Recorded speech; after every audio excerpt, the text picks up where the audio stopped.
বাপে বলে এক কথা, ছেলে বলে আর এক কথা, চাকর বলে আর এক কথা। আমরা শুনবো কার কথা? বাপে বলে আমরা শরিয়া আইন মানি না, ছেলে বলে আমরা শরিয়া আইনে বিশ্বাস করি না, আর চাকর বলে আমরা মদিনার ইসলাম প্রতিষ্ঠা করব। আমরা কোনটা মানব? কোনটা আমরা ধরে নিব? কার কথা আমরা সঠিক মনে করব? আমাদেরকে কি বোকা পেয়েছে?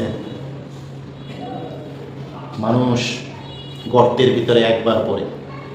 এদেশের মানুষ, এদেশের মুসলমানেরা 2014 সালে আপনাদের মতনই স্বৈরাচার ফেসিস্ট শেখ হাসিনা ওই একই কথা বলেছিল।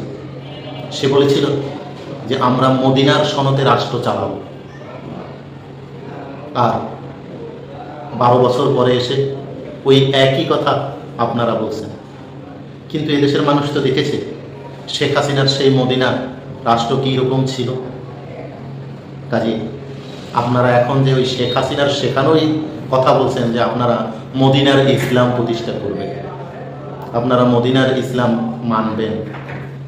আচ্ছা বলেন তো, মওদুদির ইসলাম আর মদিনার ইসলাম পার্থক্য আছে? আহত কি বাংলাদেশে সহ সারা পৃথিবীর কোথাও মওদুদির ইসলাম বলে কোনো ইসলাম আছে? ইসলাম তো একটাই। কাজে এদেশের আলেম ওলামাদেরকে, এদেশের তৌহিদি জনতাকে, এদেশের মুসলমানদেরকে আর ধোঁকা দিতে পারবেন না। ধোঁকা যা দেওয়ার সব একজনে দিয়ে গেছে। সে এমন ধোঁকা দিছে যে বাংলার প্রতিটি তৌহিদি জনতাকে সে সচেতন করে গিয়েছে। কাজে আপনারা নতুন কিছু নিয়ে আসেন, নতুনত্ব আনেন।